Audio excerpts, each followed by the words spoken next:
Of all the characters to change their Bay in the second part of the X Saga, I never really expected Mako to change hers at all, if I'm being completely honest. Like, especially given her backstory and using Shark Edge for years, it seemed like a really odd but also really welcome choice for her to make any change like that at all. But probably Multi helped her make a new Bay that matched what she's physically able to do, especially since from what I can gather, she's probably been dealing with some type of arthritis after years of blading and not really taking care of herself the best she could. But looking at the blade, I'm a little bit saddened to know that this is not an update to Grand Cetus from Metal Masters, but it's not that big of a deal. The blade still looks awesome. It's incredibly round and really recoil heavy with how the blade is shaped, well, like in Ocean Wave, hence the name, and which so far in my experience, it's been interesting, especially given this bay is really heavy.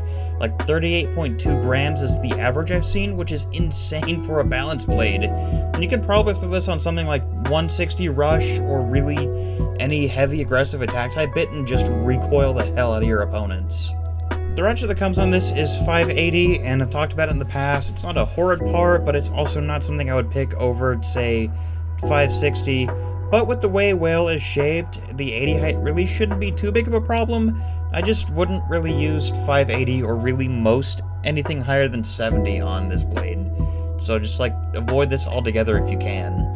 The bit with Whale is Elevate, and this one really surprised the hell out of me. Like, its shape and gimmick should all point to this being really terrible and like mean tier. Like, there's no reasonable way this should ever be good. And I mean, it's not really fantastic on stock Wave, but it's really good on something like Cobalt Dragoon 760 is what I've seen it most used on. And hee haha, funny joke about elevating your... I'm not finishing that stupid ass joke. Full combo wise, this thing looks chunky. And thanks to the clear coat, it just has that really beautiful and hand candy like feel. Like, I almost don't want to use it, but alas, testing must be done. And yes, I do have the full random booster select set, but here I'm just going to use the stock Whale Wave combo. You know, because Takara always gasses up their releases, even the bad ones, but is this actually any good?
Thank you for those who watched to the very end of the video. If you haven't, please leave a like, comment, and subscribe, and check out my Instagram down below and all that other cool stuff. Also, if you feel inclined and haven't already done so, join the Discord link down below. It's a server full of Beyblade fans of any and all generations, and we'd love to bring more people back into the hobby, or fans who are just looking for a community to get involved with.